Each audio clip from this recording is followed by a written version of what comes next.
For the next 20 seconds, picture this. A white Mustang lay in the dust like a dropped flag, sides shaking, eyes open but far away. A woman stood over him with chapped hands and a stubborn jaw. She whispered, "If you want to live, blink."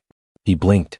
That tiny blink changed 2 lives, pulled a hidden thread, and started a story no one in the county forgot. The wind pushed across the flat road as Nadia's old pickup rattled past dry grass and a leaning fence. She had spent the last hour looking for a broken gate and a missing calf. Her throat felt tight from the grit in the air. When her headlights slid along the ditch, something white caught the light and did not move. She slowed, then stopped. The engine ticked. The fields hummed. She stepped down, boots pressing into the powdery dirt. It was a Mustang, white under a layer of mud, ribs showing like thin fingers, one knee cut open, breath shallow. He tried to lift his head, failed, and let it drop. "Easy," she said. "You're not alone." The words sounded strange in the empty night. She crouched and touched his neck for a pulse. "Fast, weak, warm, alive." She looked back at the truck bed, at the old tarp, at the coil of rope she had used 100 times, and then at the horse again. "I shouldn't," she told him and herself. "I can't even keep up with bills." The horse blinked once, slow. That was enough. She looped the rope without pulling tight and gave small pressure, little by little, like asking instead of telling. "Come on, friend," she murmured. He tried, slid, tried again. That's it. On the 3rd try he rose. He shook once, the kind of shake that said pain, not pride, and leaned on his own legs like they were borrowed. She tied the rope to a post on the truck bed, built a short ramp from 2 old fence boards, and took the slowest steps she had ever taken. Twice he paused, eyes cloudy, ears twitching. Twice she waited and breathed with him. At last he stepped up. The boards creaked but held. "Good," she said, more to stop her hands from shaking than to praise him. The barn lights made a weak ring in the dark, but it was home. She set him in the first stall, spread hay, warmed water with the kettle from the tack room, and cut up 2 small apples. He touched the water with his lips like he feared it might disappear. "Drink," she whispered. He drank. When he lifted his head, there was wet on his muzzle and something like relief in her chest. "Name," she said out loud, mostly to keep herself awake. "You need a name." She looked at the scarred knee, the raw patches, the thin frame that still stood. "Valor," she said quietly. The word fit like a found button. Her phone buzzed. "You home?" It was Pete from the next ranch over. "Got your gate." She typed back, "Thanks. I'm good." Then she put the phone face down. Sleep could wait. She filled a bucket, found a clean rag, and began to wipe away dirt. At first, Valor flinched at every touch. She slowed her hands and kept talking, not soothing with fancy words, just simple ones. "I see you. I'm here. We'll do this slow." The knee looked worse up close but not hopeless. She cleaned it and wrapped it. She counted his breaths. She checked the gums under his lip. "You had a long fight," she said, "but you made it to my fence." He watched her with a steady, tired gaze, like he measured her and did not find a reason to leave just yet. At midnight she called Dr. Miller, the old vet who always sounded annoyed until he was standing in a stall, then turned gentle without showing it. He arrived with a flashlight, gave the horse a long look and said, "Wild stock in this shape? You sure?" "I'm sure," she answered. He ran practiced hands along bone and tendon, checked temperature, listened to the chest. "He'll need antibiotics. Pain control. Rest. And grain later, not now." He paused, then added, "If he doesn't take a turn by morning, we talk about what's fair." Nadia shook her head once. "Tonight we talk about trying." The vet coughed into his sleeve, which was his way of giving ground. "All right," he said. "I'll leave enough for 3 days. Call me at sunrise." The barn settled after he left. Crickets stitched the dark back together. Nadia sat on an upturned bucket, chin in her palm, watching Valor breathe. "I don't know why I did this," she admitted. "But I guess you found me first." He shifted, and the rope tapped against the rail, a small sound that felt like a promise. She kept cleaning the dirt from his sides. Her rag dragged over something raised under the grime, not like a cut, not like a bump. She frowned and cleared more. A shape appeared, faint at first, then sharper, straight lines crossing at clean angles, not the casual loop of a ranch brand, not the rough burn of a careless mark. She traced it with the tip of a finger and felt the skin tighten beneath. "What is this?" she whispered. Valor's skin twitched, but he did not pull away. She stood, fetched the softer brush, and worked around the mark, not wanting to hurt him or blur the lines. "I grew up here," she told him quietly. "I know every family mark from here to the county line." She looked again. This wasn't a family. The shape looked like something printed on paper, not burned in a yard. She took a photo with her phone, then caught herself and lowered it. It felt wrong to treat him like a clue when he was still breathing hard. The kettle clicked off again. She poured more warm water, set it by the stall, and leaned her head against the top rail. "We'll ask questions tomorrow," she said. "Tonight you live." A soft rumble rolled across the lane. Nadia lifted her head. Headlights slid along the edge of her front pasture, then dimmed. The engine idled, then went silent. Valor's ears flicked forward. He lifted his head and listened, not afraid, more like he recognized a pattern and was trying to place it. Nadia wiped her hands on her jeans and listened too. The night held its breath. Somewhere outside, a door clicked shut. She felt the air in the barn change like before a storm and set her palm on Valor's neck. "It's all right," she said under her breath, though her own pulse climbed. She took one slow step toward the barn door as a shape moved past the gap in the boards and paused like it was counting stalls. The shape paused again, a slim block in the seam of moonlight, then slid away. Nadia stood still until her breathing slowed. Dust hung in the barn air like a thin veil. Valor watched the door with that fixed, bright look he had, as if he weighed choices. She whispered, "Stay," though he had nowhere to go. The kettle clicked again in the tack room, too loud in the quiet. She shut it off with the back of her knuckles and came back to the stall. Outside, gravel gave a soft crunch, then another, like feet testing ground. She let the second stretch. If it was Pete, he would have called out by now. If it was a lost driver, she would have heard a hello. No voice came. She picked up the broom not because it would help much, but because it felt better to hold something. She slid the bolt on the barn door and pulled it wider in one slow motion. A man stood by the corner post, hat brim low, jacket zipped even though the night was mild. He took a step back when he saw her, open palms, easy voice. "Evening. Sorry to scare you." His tone had that practiced calm that made Nadia's neck go tight. "My partner and I took a wrong turn," he went on. "Saw a light. Thought someone might point us back toward the highway." Nadia did not move from the doorway. "Highway is east. You passed the sign a mile back." She pointed without looking away. "Left at the windmill." He smiled, the kind of smile that showed nothing. "Appreciate it." His eyes slid past her shoulder toward the barn, toward the stalls. "You keep horses?" "One," she said. "Mind if I mind," she said, not raising her voice. "Gates chained for a reason." He nodded like he respected that and still took half a step sideways, enough to look around her if she shifted. From the lane, a small click carried, a car door opening then shutting. So there were two. Nadia's hands itched to call someone, anyone, but her phone lay on the hay bale by the stall. Valor's ears tilted toward the sound and then back to Nadia, back and forth, a steady metronome. The man touched the brim of his hat. "Didn't mean trouble. I'll be on my way." He turned, and for a breath she thought that was the end. Then he paused and said as if it were nothing, "Funny thing. Saw a white horse by the fence line earlier today. Thought he looked thin. Hope he's all right." He did not look back at her when he said it. He just let the words sit there in the air, a test. "He's fine," she said, more flat than she meant. The word fine sounded fragile in her own ears. "Good to hear." He walked toward the dim shape of the car. The engine turned over. Headlights stayed off. Tires rolled slow, then steadied, heading to the bend in the windmill. Nadia stayed in the doorway until the night took the noise. Her shoulders eased one notch. She slid the door shut and set the bottom latch. "It's nothing," she told Valor, though both of them knew it was not nothing. The broom felt silly in her grip now, like a prop, so she set it aside and went back to work. She checked the wrap on his knee. The edges stayed neat.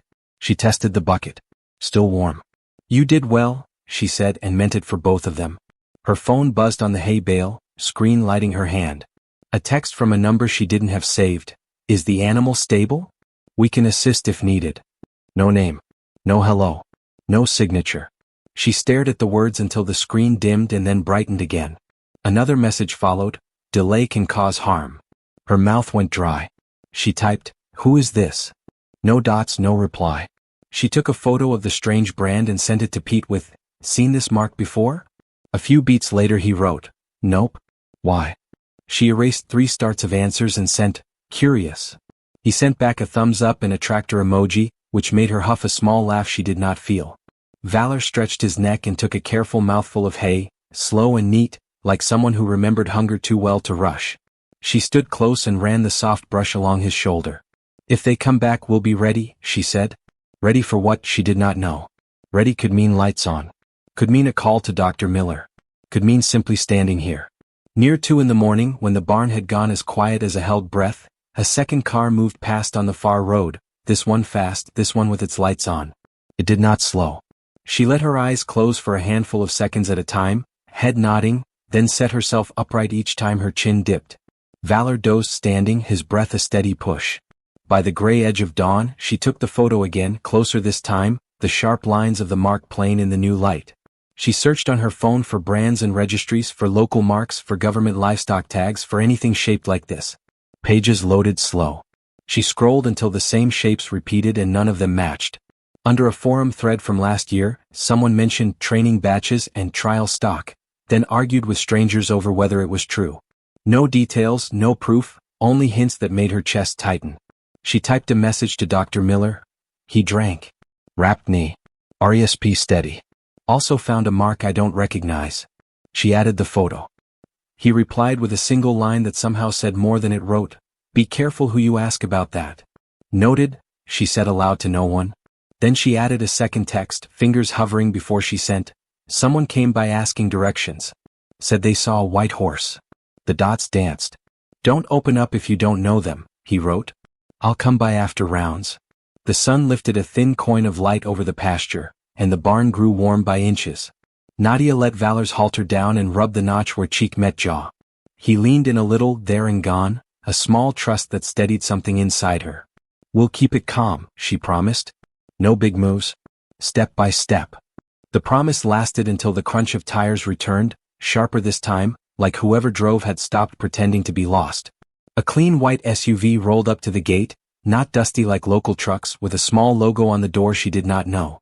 2 people stepped out, a woman with a clipboard and a man in a navy windbreaker.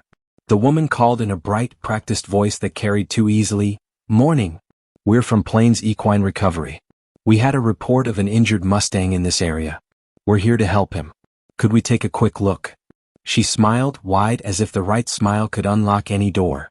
The man stayed a step back, eyes scanning the barn roof, the paddock fences, the lane, then fixing on the shadow of white in the stall.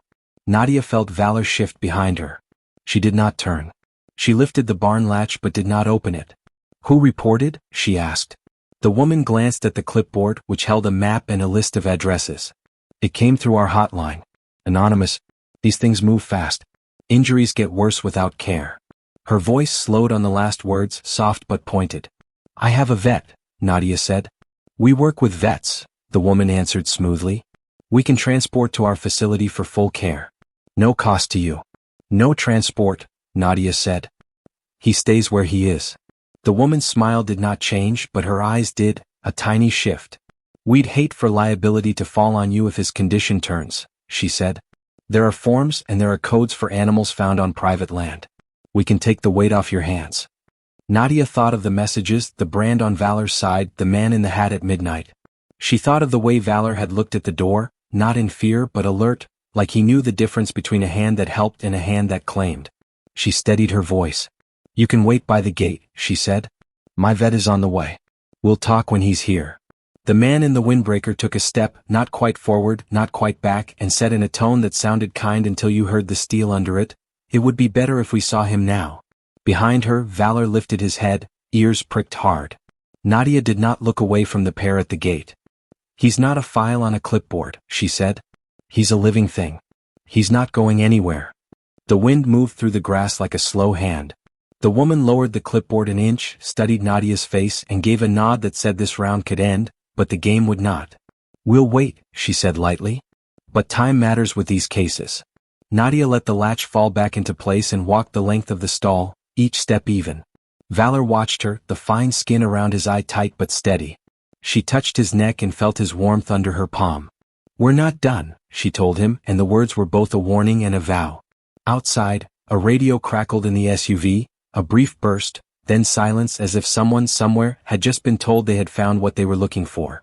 Dr. Miller's truck rolled up the lane slower than usual, gravel popping under the tires. He stepped out with his old black bag, eyeing the SUV by the gate. Friends of yours? He asked dryly. They said they're with Plains Equine Recovery, Nadia answered, keeping her tone flat. Clipboard, logo, all very neat. Miller gave a grunt that wasn't agreement. He didn't bother looking at them long, just came straight into the barn. "Let's see him," he said. Valor shifted when the vet approached, but not in fear. His ears flicked, his eyes followed. Miller crouched by the wrapped knee, unspooled the bandage, checked the heat, then nodded once. "Clean. Healing better than I thought." He ran his palm slowly over Valor's ribs, chest, and finally the brand. His hands stilled there, fingertips pressing as if he wanted to feel more than see. "You said you found this last night?" "Yes." He let the silence sit for a while before he said, "This isn't ranch work. This is issued." "I figured," Nadia said. "But issued by who?" "That," Miller said, standing, "is a question you don't want answered by people with clipboards."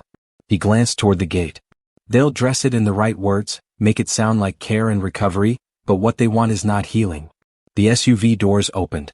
The woman came forward again, waving as if this were a neighborly call. "Doctor, good morning. We can handle the transfer.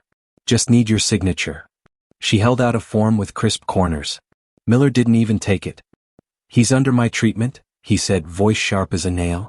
"No transfer without full review, and not from folks who show up uninvited in the night." The woman's smile strained. "We understand your concern. But he's tagged property." "Property?" Nadia snapped before she could stop herself. "He was left to die at my fence. Property doesn't fight to stand when it has nothing left. Property doesn't blink when you ask if it wants to live." The man in the windbreaker finally spoke. "Ma'am, emotions cloud judgment. This animal is special stock. You can't imagine the investment." "Investment?" Miller cut in, his voice low but dangerous. "I see a half-starved horse who survived more than he should have. That's not investment. That's cruelty written in scars." The man's jaw flexed, but he said nothing. The woman tucked the form back into her clipboard. "We'll return with the proper paperwork," she said coolly. "Consider this a courtesy visit." They turned, walked back to the SUV, and drove away without hurry, leaving a curl of dust hanging in the morning light. Nadia leaned against the stall door, her hands trembling now that they were gone. "They'll be back," she whispered.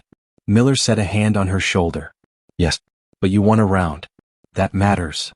He looked at Valor, who had not looked away once during the exchange. "He's stronger than yesterday. Keep feeding small, steady. Keep talking to him. He listens." After the vet left, Nadia poured herself coffee that tasted of metal and worry. She carried it back to the barn, sat cross-legged in the straw, and watched Valor chew hay with slow rhythm. "They think you belong to them," she said softly. "But you're here. And until someone pries you from my hands, here is where you stay." Valor stepped closer, lowering his head until his muzzle brushed her sleeve. The touch was light, almost testing, but it steadied her more than any promise could. That afternoon, Pete stopped by with feed sacks in his truck. He saw Valor through the stall bars and whistled low. "That the wild one you hauled in? He don't look wild now." "He's not tame either," Nadia said. "He's something else." Pete peered at the brand, frowned. "That mark, don't like the look of it." "Neither do I." He set the sacks down with a thud.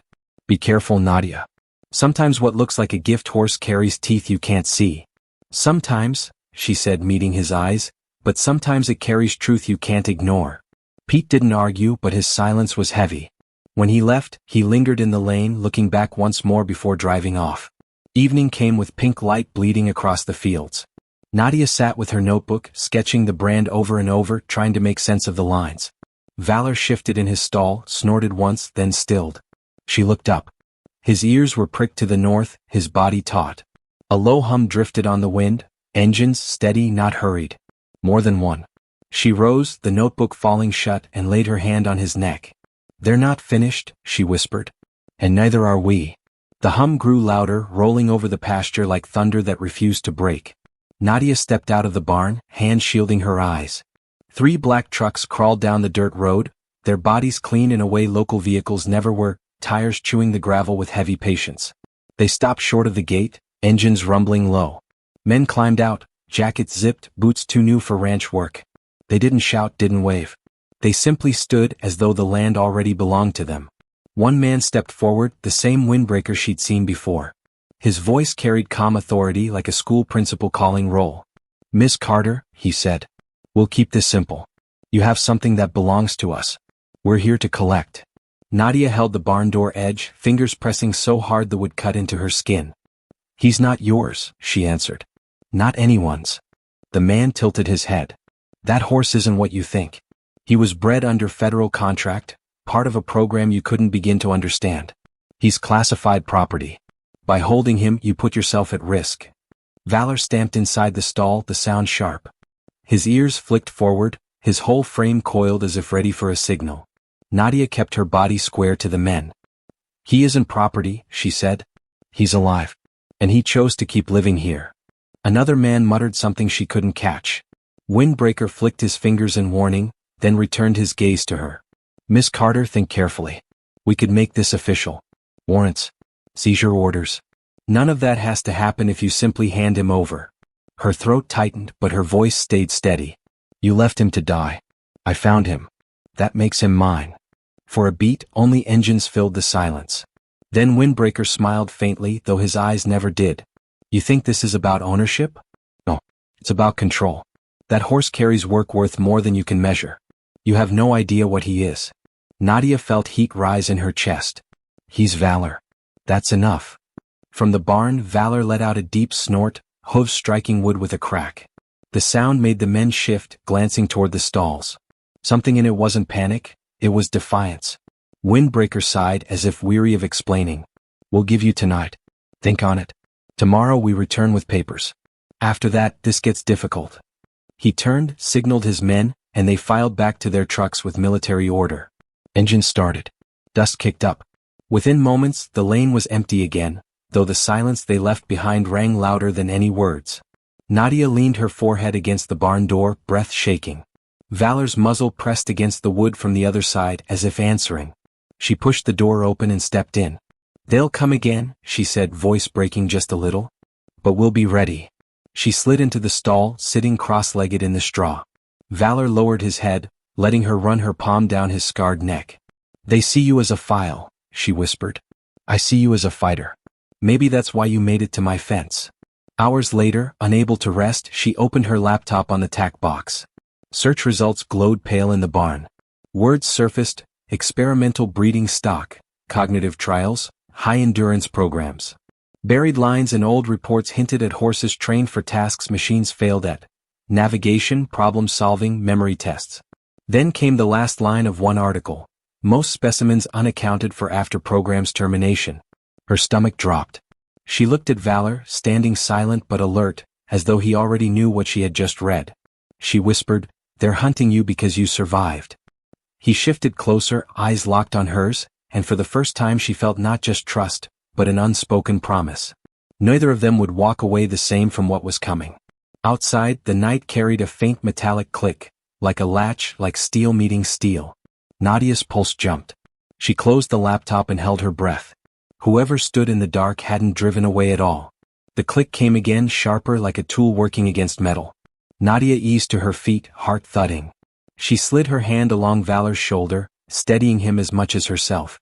His ears pointed hard toward the barn doors, his body tense but not retreating. From the crack in the boards, a narrow light danced, flashlight beams cutting quick lines across the ground. Low voices followed, too faint to make out words but firm in tone. Nadia moved to the tack room and gripped the heavy iron bar she used for prying hay bales. She didn't lift it high, only held it loose, enough to remind her she was not helpless. The latch rattled. A muttered curse floated through the seam. One of them hissed, "Hurry?" Another answered, "It's stuck." Valor stamped once, the sound echoing in the barn like a drum. Silence followed outside, then the shuffle of boots on gravel. Nadia's phone buzzed on the tack shelf. She snatched it up. A message from Pete: 2 SUVs passed my place. You all right? She typed quick, "They're here. By the barn." The dots blinked, then disappeared.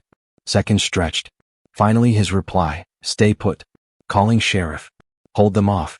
Boots moved again, retreating, crunch fading toward the lane. An engine coughed, caught, then idled low. They weren't leaving, they were waiting. Watching.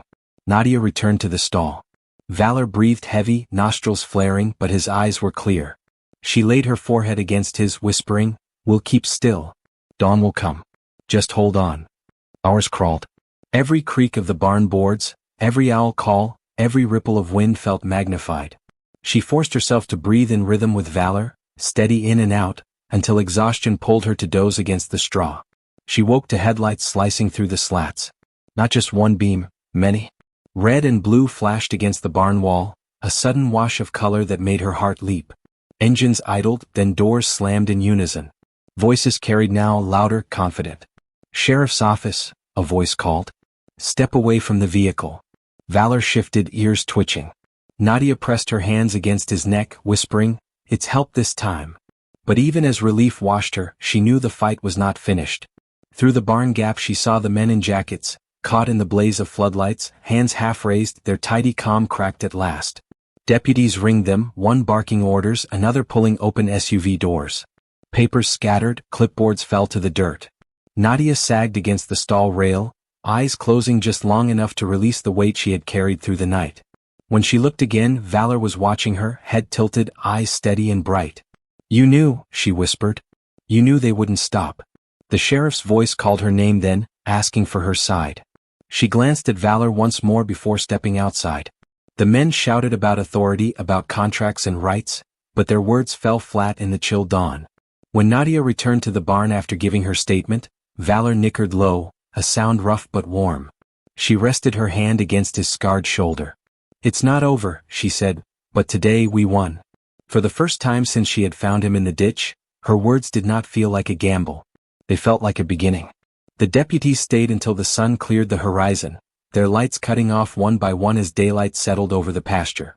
Papers were gathered, clipped, sealed into plastic bags. The men in windbreakers sat on the ground near their SUVs, guarded, their polished calm replaced with tight jaws and silence. Sheriff Daniels, a weathered man who had known Nadia since childhood, came to the barn. He removed his hat before speaking. "They're claiming federal authority," he said. "Says the horse is classified stock." Nadia stood with straw clinging to her sleeves, Valor just behind her shoulder. "They abandoned him," she said. "He was dying at my fence. No one claiming property then." The sheriff studied her, then glanced at the Mustang. "This is above county pay grade. But I'll file what I saw. Men trespassing, attempting unlawful seizure. That buys you time." He pulled his hat back on. "But listen, Nadia. They'll push harder. Paperwork, courts, maybe worse. You need allies." "Then I'll find them," she said firmly. After the trucks were towed and the deputies gone, the ranch fell quiet again, almost too quiet. Valor grazed at the edge of the paddock, still thin but steadier now. Nadia leaned on the fence, notebook open. She had copied the brand again, darker this time, each line carved with pressure that tore the paper. She couldn't shake the words from her midnight search, specimens unaccounted for. By afternoon, Pete returned with his battered pickup, carrying extra hay bales he hadn't been asked for. "Heard enough from the sheriff," he said gruffly. "Figured you'd need this." Nadia nodded her thanks. Pete's eyes fell on Valor, then on the notebook page showing the brand. "You chasing ghosts?" "Not ghosts," she answered. "Truth." He shook his head. "Truth doesn't pay bills, Nadia. Be careful you don't sink with him." But when Valor lifted his head, ears pricked, mane catching in the wind, Pete went quiet. He muttered something under his breath, then left without another warning. That evening, Nadia's laptop lit the kitchen table again. She dug deeper into archives, using fragments of the brand as search terms. Hours passed before she found a scan of an old newsletter from a regional equine science program.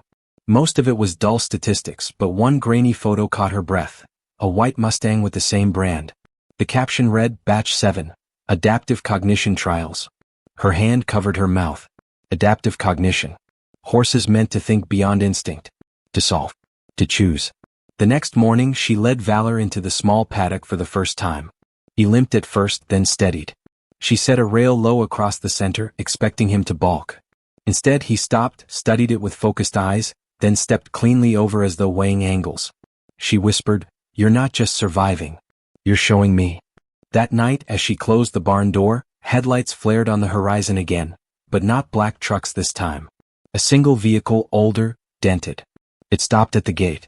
A man stepped out, gray-haired, walking slow, hands empty. "Nadia Carter?" he called, voice rasping with age. She hesitated, hand still on the bolt. "Who's asking?" "My name's Arthur Lane. I used to work on the program." He lifted his gaze toward the barn. "If that's one of ours, you're in more danger than you know. And if you mean to keep him, you'll need to hear the whole story." Valor shifted in the stall, letting out a low, rough sound, almost like recognition. Nadia's stomach turned cold. She unlatched the door halfway and stepped out into the yard. Then start talking, she said. Arthur's eyes, tired but sharp, fixed on hers. They built him to obey. But what scares them is that he learned how not to. Arthur didn't come closer at first. He stayed by the gate, hands open at his sides. His voice carried just enough to reach her.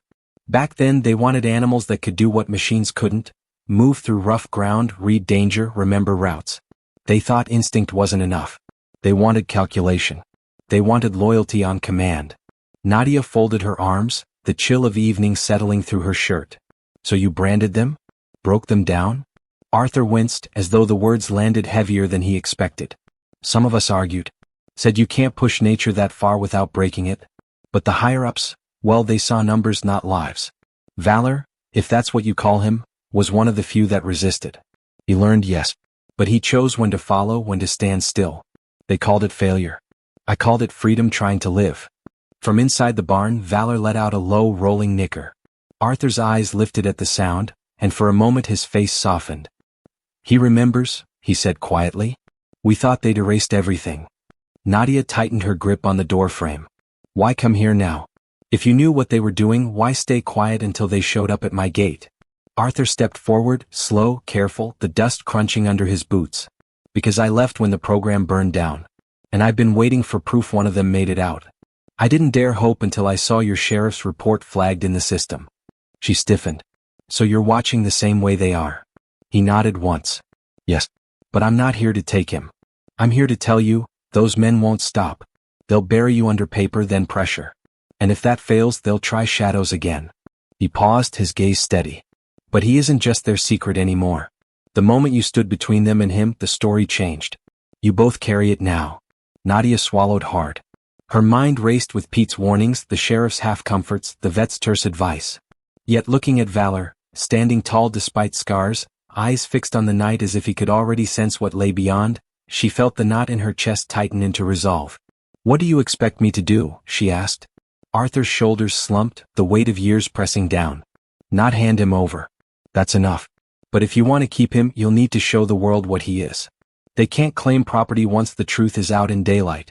If people see a horse that chooses, that thinks, that trusts on his own terms, they can't hide him as a number on a form.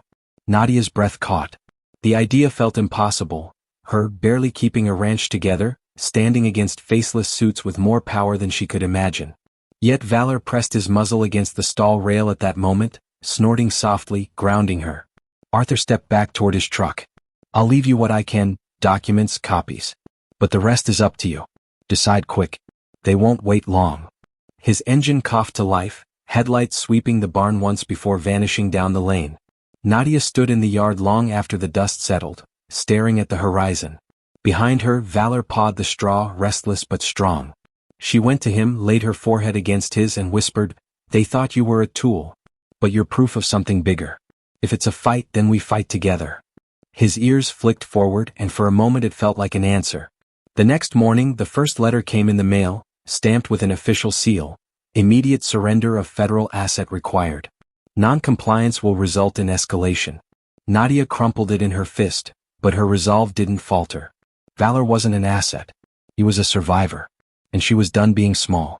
Nadia left the crumpled letter on the kitchen table, its seal glaring like a dare. She walked out to the barn with the paper still burning in her palm. Valor lifted his head when she came in, his eyes sharp, clear in a way that unsettled her. It was as if he already understood what the paper meant. They think they can just stamp a seal and take you, she said, her voice shaking with both fear and fury. She tore the letter once, then again, the pieces falling into the hay. You're not theirs. That day she worked the paddock longer than usual. Valor moved with more strength, his stride less broken, his eyes locked on her hand signals. When she set 2 rails across the center, he studied them with an uncanny focus, then leaped cleanly. Nadia's heart hammered, not from the jump itself, but from the way he paused after, turning back to her as though waiting for her response. Good, she whispered. You knew what I asked. Word traveled faster than she wanted. Pete stopped by in the late afternoon, face tight. Got men asking around town, he said. Not locals. Showing pictures of a white Mustang with that mark on the flank. Folks are nervous, Nadia. She wiped her hands on her jeans, forcing her voice steady. Let them look. He's not leaving. Pete shifted, uneasy. I admire you, but you're picking a fight you can't win. They've got law, money, reach. All you've got is, he stopped, glanced at Valor. Well, him. That's enough, Nadia said, more firmly than she felt. That night she couldn't sleep. She opened Arthur's folder, the one he had left tucked under her truck seat before driving away. Inside were faded copies of reports, stamped confidential across the top. Words leapt at her. Cognitive trial results, adaptive response, handler bonding observed beyond projected thresholds. Each line carved a new weight into her chest. A photo slipped out, grainy, black and white. It showed 3 Mustangs and a pen, heads turned toward the camera, eyes wide. On the flank of each, the same brand as Valor's. In the margin, a note scribbled in pen. Only one resisted conditioning. The white one. Her throat tightened. She traced the outline with her finger, then set the photo aside, anger rising under her ribs. At dawn, the sound of engines rolled back across the fields. This time, no pretense, no smiles. 3 dark vehicles stopped at the gate, doors opening in practice sequence. Men stepped out, not hiding their authority now. Windbreaker led them, his voice sharp, formal. Miss Carter. You've been given notice. You've ignored lawful command. We're here to execute removal. Nadia stood in the barn doorway, shotgun absent but resolve visible in her stance. Valor pressed close behind her, ears flat, muscles quivering. You call it lawful, she said, voice strong, but what you did to him wasn't law. It was cruelty. And he survived it. That survival doesn't belong to you. The man's jaw clenched. He raised a hand and 2 agents advanced with ropes. Valor let out a sound that wasn't a whinny, it was deeper, raw, something primal. He lunged against the stall gate, splinters flying, his body radiating fury and strength. The agents froze. For a heartbeat, no one moved. Then Windbreaker hissed, "Do it." Before they could take another step, tires screeched in the lane. Pete's truck swung wide, dust billowing. Behind him came 2 more vehicles. Neighbors, farmers, ranchers, some she barely spoke to but who had seen enough to take a side. They spilled out, standing shoulder to shoulder with Nadia in front of the barn. You're not taking him, Pete said flatly. The men in jackets exchanged looks. Windbreaker's eyes narrowed. You think this ends here? It starts here, Nadia shot back. The standoff stretched in the morning light, dust swirling, Valor's breath loud in the silence. For the first time, Nadia felt the weight shift. Not just her and a horse against shadows, but a fight seen, witnessed, claimed by others. Windbreaker's lips thinned. With a sharp gesture, he called his men back. Engines flared, and the black vehicles rolled away, leaving only dust and tension behind. Nadia's knees trembled, but when she turned to Valor, his gaze met hers steady and fierce. We bought time, she whispered. Now we use it. That night, sitting under the barn rafters with neighbors gathered around, she unfolded Arthur's files for all to see. The truth would not hide anymore. Valor was not property. It was proof. The kitchen table creaked under the weight of Arthur's papers. Neighbors crowded close, their work-worn hands resting on the wood, eyes shifting between Nadia and the documents. Pete leaned back against the wall, arms folded tight. If even half of this is true, he muttered, then they'll fight like hell to bury it. Nadia spread out the reports, faded type, stamps, signatures smudged with time. They called it adaptive cognition trials, she said. They didn't train him. They tried to rewire him. And he resisted. Mrs. Turner, who had runched goats for 30 years, shook her head. And they wanted him back after nearly killing him? They don't see him, Nadia said quietly. They see what he represents. Proof their program worked, or proof it failed, depending on the story they tell. Pete sighed. Truth's a slippery thing. But people can't ignore scars. Not when they're standing right in front of them. From the barn, Valor stomped once, loud enough to reach through the walls. Every head turned, and for a moment, silence reigned. It felt like he had spoken without words. Then we show them, Nadia said, her voice firm. Not just the papers. Them. Alive. Choosing. Surviving. Arthur, who had returned after nightfall, nodded slowly. Expose them in daylight. They can't seize what the public claims as its own. If enough people know his story, they'll have to step back. How? Pete asked. Arthur slid a thumb drive across the table. Here's everything I copied before I walked away years ago. Videos, reports, memos. It's not polished, but it's proof. Nadia picked it up, the metal small but heavy. Then we take it where it can't be hidden. The next morning she stood with Valor in the paddock, phone in hand. She filmed him moving, still limping but strong, eyes locked on her commands, ears flicking to her voice. She spoke over the clip, simple words: "This horse was left to die. But he is not property. He is not an experiment. He is valor and he is alive." By evening, the video was posted online. Pete helped push it across local groups. Arthur reached out to old contacts in the press. Within hours, the views climbed. Comments poured in: shock, anger, support. That night, as she sat in the barn with Valor, the glow of her phone screen lit her face. Messages buzzed non-stop. Journalists requesting interviews, animal advocates offering legal aid, strangers writing, "He's beautiful. Keep him safe. Don't let them take him." But not every message carried hope. One came from an unknown number: "You've made a mistake. Take that video down or you won't like the consequences." Nadia's stomach twisted, but she turned the screen so Valor's reflection shimmered on it. She whispered, "They can threaten. They can circle. But they can't erase you anymore." Valor stepped closer, pressing his warm muzzle against her arm. The barn fell quiet around them, but it was no longer the quiet of fear. It was the quiet before a storm that the whole world was about to see. The storm arrived faster than Nadia expected. By sunrise, her video had spread beyond the county, picked up by regional news, then by larger outlets. Trucks she didn't recognize slowed by her lane, reporters leaning out with cameras, neighbors honking in passing to show support. The ranch that had once felt invisible now sat under a magnifying glass. Pete pulled up mid-morning, engine rattling, eyes wide. He held out his phone. "You're on Channel 8. They're calling him the Miracle Mustang." Nadia glanced at the screen, Valor's white coat filling it, her own voice shaky but steady over the clip. A headline scrolled beneath: "From experiment to survivor, the Mustang they tried to bury." Inside the barn, Valor pawed the ground, restless under the new attention. "Easy," she murmured, brushing his neck. But her own pulse raced. She knew every new viewer was another shield, and another target on their backs. Arthur arrived later, carrying an old briefcase. He laid out more documents on the tack box: letters, expense reports, progress charts with columns of data. "This is everything I took when I walked away. They'll deny it, call it fake, but people will see the pattern." Nadia scanned the pages, her stomach tightening at lines that reduced living creatures to metrics: response latency, failure rate, disposal recommended. She pushed them aside, her jaw tight. They treated him like scrap metal. Arthur's gaze was heavy.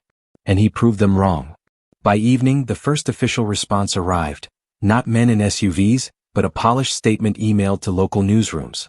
"The Plains Equine Recovery Program is committed to animal welfare. Allegations circulating online misrepresent our mission. We urge the public not to be misled by incomplete information." Nadia read it aloud in the barn, her neighbors gathered close. Pete spat on the dirt. "That's lawyer talk. They're scared." But fear cut both ways. As darkness fell, headlights appeared on the ridge, more vehicles than she could count at first glance. They didn't approach the gate, just lingered, engines humming like a low growl. A reminder that power still pressed down. Valor stood tall in the paddock, his white coat glowing under the moon, ears pricked toward the ridge. He didn't pace or panic. He simply held his ground, as if he knew this moment was bigger than fences and fields. Nadia stepped out beside him, her boots sinking in the dirt. She raised her phone again, this time live streaming. "They're here," she told the camera, her voice firm. "They think they can frighten us into silence. But he's not a secret anymore. He's not a file in a drawer. He's Valor." Thousands of viewers tuned in, comments flying across the screen: "We see you. Don't give up. We stand with Valor." On the ridge, the vehicles idled for another minute, then one by one turned away, their taillights fading into the dark. Nadia lowered the phone, her knees weak. She leaned into Valor's shoulder, whispering, "They can't win if the world is watching."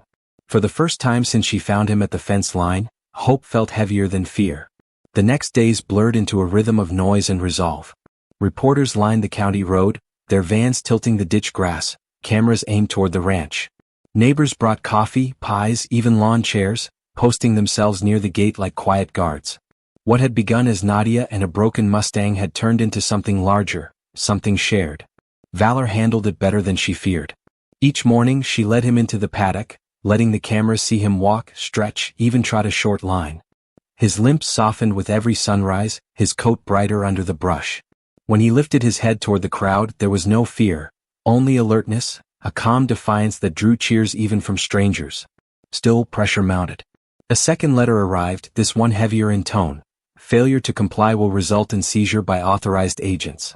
Nadia read it aloud in the barn, her neighbors gathered close again. The paper shook in her hand but her voice didn't. They're threatening because they've already lost control of the story. Arthur tapped the stack of documents he had left with her. Release the rest.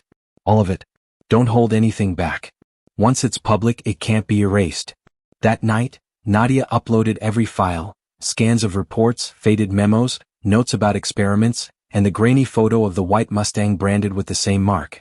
Within hours, news anchors held the pages to their cameras, words like classified program and illegal testing running in bold banners.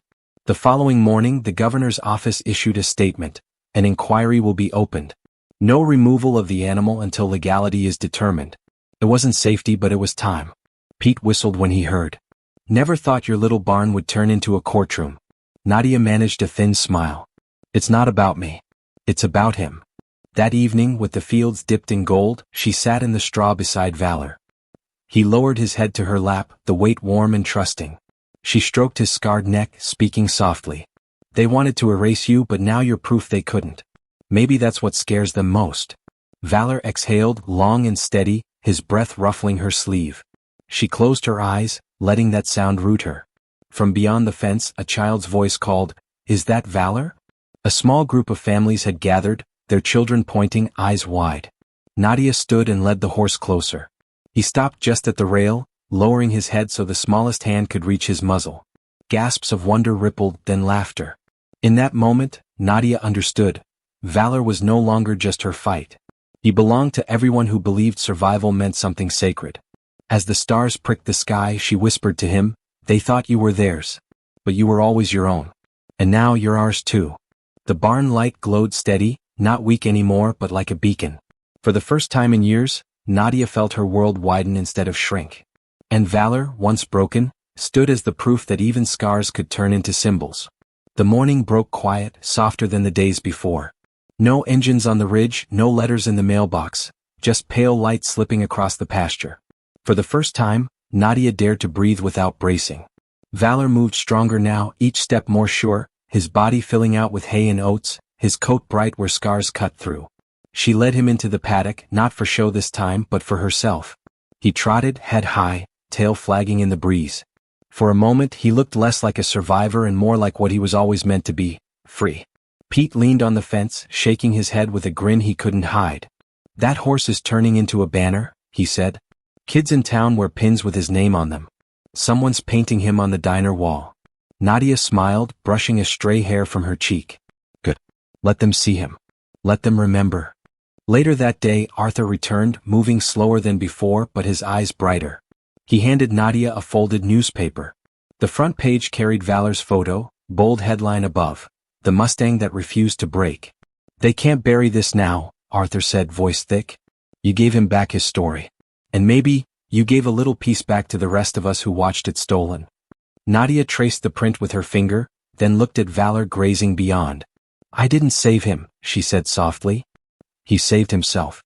I just listened when no one else would." Evening came with a sky washed in firelight colors. Neighbors drifted home, the press thinned, and at last the ranch was quiet again. Nadia sat in the straw of the barn, leaning against Valor's side, feeling the steady rise and fall of his breath. "You carried scars they thought would define you," she whispered. "But you turned them into strength. You reminded me that broken doesn't mean finished." Valor shifted, resting his head near her shoulder, eyes half-lidded in peace. Tears pricked her eyes, but they were not heavy like before. They were light, cleansing. She closed them and let the silence settle, knowing the fight ahead was not gone, only paused. But something inside her had shifted, the same way something inside Valor had carried him through. The moral lingered as clearly as the stars overhead.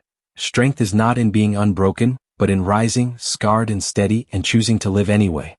And in that barn, with a white Mustang at her side, Nadia felt it.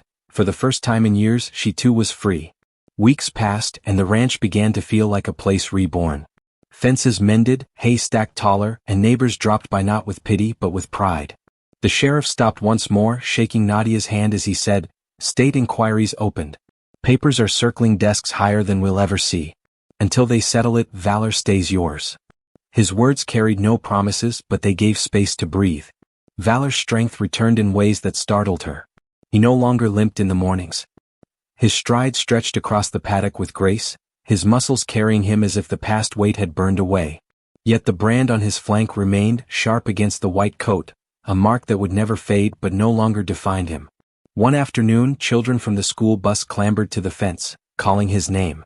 Valor trotted over, ears forward, curious. He lowered his head, letting tiny hands stroke his muzzle.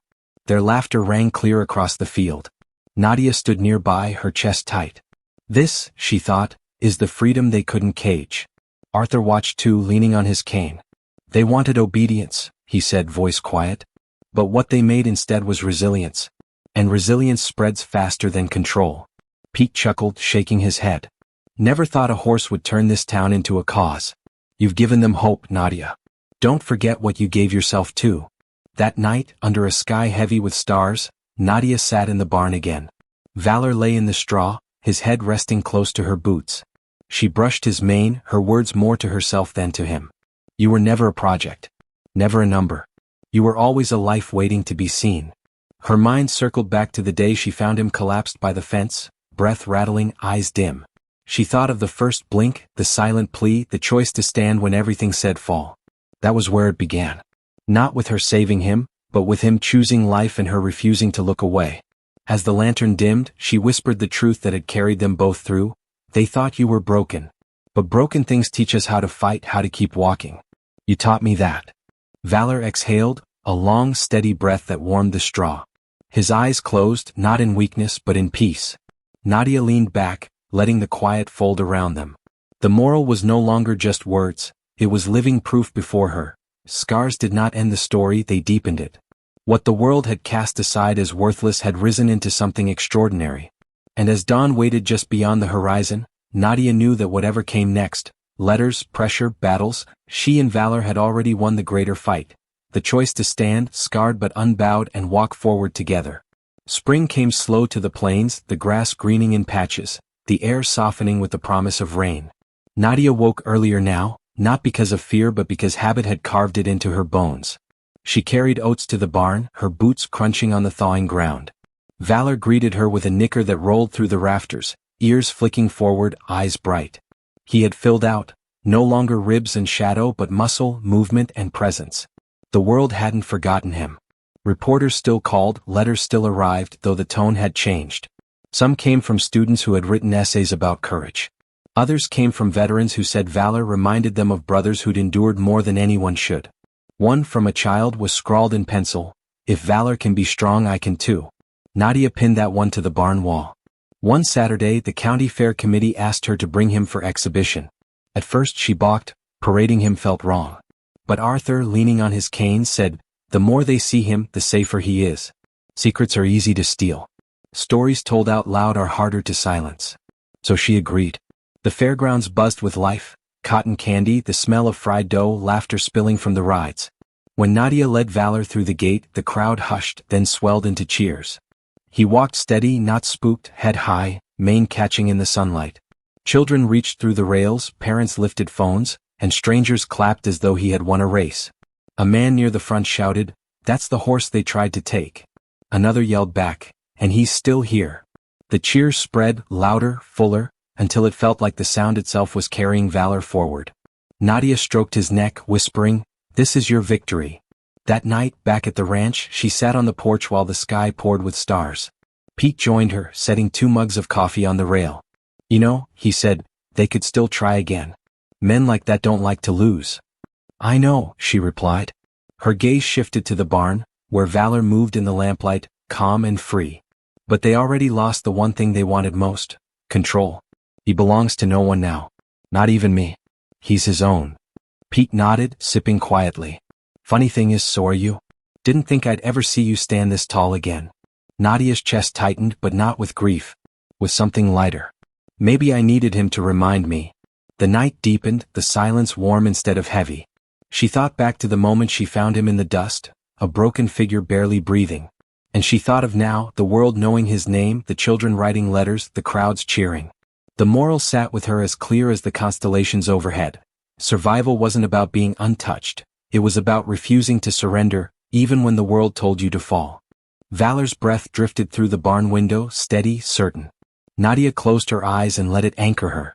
For the first time in years, she didn't feel like someone waiting for life to break her again. She felt like someone who had already been broken, and built something stronger in its place. And beside her, a once-forgotten Mustang had done the same. Summer rolled in hot and dry, the kind of heat that pressed down like a hand. Yet the ranch no longer felt like a place withering under struggle. Grass grew thicker along the fence line, neighbors stopped by not with caution but with pride, and Valor ran the paddock with a power that seemed to echo across the plains. By now, his story had gone far beyond county lines. National papers wrote features. An animal rights group sent lawyers offering to represent Nadia pro bono. A documentary crew asked to film. Each request carried the same message. The world had taken sides and Valor was no longer just a horse, he was a symbol. Nadia wrestled with it. Some nights she lay awake, wondering if she'd lost something of her own in the storm of attention. But each dawn, when she walked into the barn and saw him waiting, ears forward, eyes bright, she remembered. The core of it was simple. He lived. He chose to keep living. And she chose to stand with him. One evening, Arthur sat at her kitchen table, papers spread again. His hands trembled as he pushed a worn folder toward her. "This is the last of it," he said. "Proof of the orders, the disposal lists.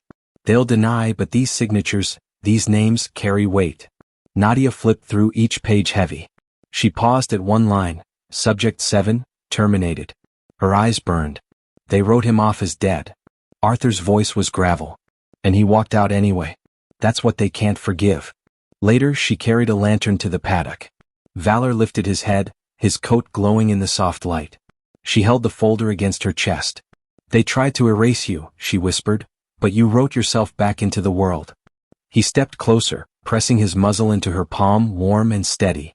The final test came not with black trucks or letters but with silence. Weeks passed without intrusion. The state inquiry dragged on, tangled in politics. But the crowds had shifted.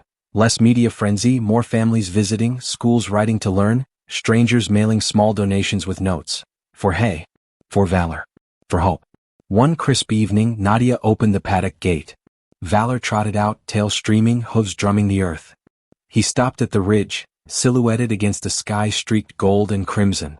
For a moment, the image froze, horse and horizon, scars and strength, a life reclaimed. Pete, standing beside her, let out a low whistle. "Look at him. They thought they made property. Turns out they made a legend." Nadia smiled, tears slipping down her cheeks. No. He made himself. The moral settled clear as day. Resilience was not about being shaped by others, but about refusing to stay broken when the world tried to keep you down. Valor galloped back, mane flying, and stopped inches from her, eyes shining with a fire that no brand, no program, no authority could ever cage again. And with her hand on his neck, Nadia knew. Both of them had been tested, both had been scarred, but together they had proved a truth larger than their pain. Freedom is not given, it is chosen. Autumn painted the plains in rust and gold, the kind of beauty that whispered change. The nights turned cooler, and the air carried the smell of cut hay and wood smoke. Life on the ranch steadied into something almost ordinary, except for the way strangers still came, sometimes driving hours just to stand at the fence line and see Valor with their own eyes.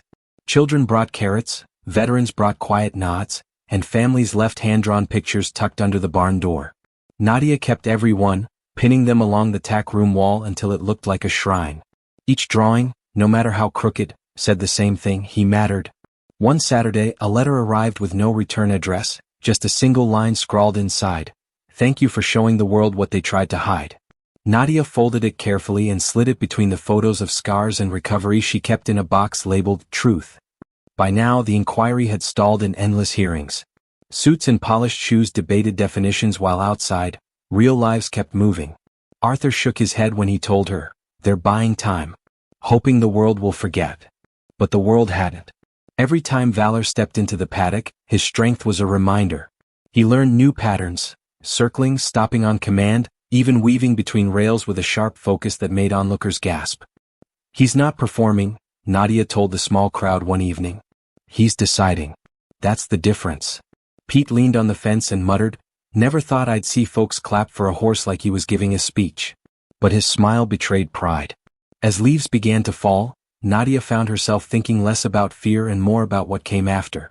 She wrote late into the night, pages of notes about what Valor had endured, what he had shown, what he had given back. She wasn't sure if it would become a book, a statement, or just a record for herself. But the act of writing was healing, like weaving scars into a story that could not be untold. One evening, she led Valor to the ridge where she had first watched him gallop free. The wind tugged at her jacket, and the sky flamed orange. He stood tall beside her, head lifted, his eyes reflecting the fading light. "You were supposed to be nothing more than an entry in their file," she said softly. "Instead, you became proof that no one can write the end of your story but you." He snorted, stamping once, and she laughed through the lump in her throat. The moral glowed in her chest, steady as the horizon. What the world discards can still rise, scarred yet unshaken, if someone believes, and if that someone chooses to fight. As twilight deepened, Nadia rested her hand against Valor's neck. Together they turned back toward the barn, carrying with them not just survival, but a quiet triumph that no paper, no program, no power could erase. The battle had given them scars. But the scars had given them strength. And strength, shared, had turned them into something no one expected. Symbols of hope written not in ink or law, but in the steady rhythm of hooves on open ground. Winter arrived sharp and unkind, snow laying itself heavy across the fields, wind rattling the barn doors. For years, Nadia had dreaded this season. It was when debt seemed heavier, when silence pressed hardest, when the land felt more like a weight than a home. But this winter was different. The barn was full of warmth, voices, and presence. Valor's steady breath filled the cold nights with something stronger than fire. Letters still arrived, tucked under the mailbox lid or left by visitors at the gate. Some were short, "Keep fighting." Others were long, full of stories from people who had also been branded, in their own ways, by hardship. Nadia read them aloud to Valor as she brushed his coat. He'd flick an ear, shift a hoof, sometimes let out a low rumble that felt like acknowledgement. One night, Arthur sat by the stove, his cane leaning against the wall. "Funny thing," he said, staring at the flames. "They thought making something obedient was the same as making it strong. But obedience breaks. Strength endures." His eyes slid to Nadia. "You've proved that, both of you." Pete came by with firewood and grumbled at the sight of cameras still lurking at the road's edge. "They're waiting for the story to fade," he said. "But it won't. Not now. Not ever." And he was right. When the documentary aired, showing Valor's first stagger at the fence line, the strange brand on his flank, and the crowds that had rallied to keep him free, people wept openly. Messages poured in from across the world. For the first time in years, Nadia felt less like a woman alone on a struggling ranch and more like the keeper of something bigger than herself. On Christmas Eve, she walked Valor out into the pasture. Snow crunched under her boots and his breath rose in clouds. The sky glittered with stars, sharp and endless. She stopped by the ridge, the same place where he had once stood against the rising sun. He pawed the snow, tossing his head, and she laughed, the sound catching in her throat. "You were never property," she said, stroking his warm neck through the chill. "You were proof. Proof that no matter how deep the scars, life can't be stamped out if it refuses to bow." Valor pressed his muzzle against her shoulder, his weight solid, his presence steady.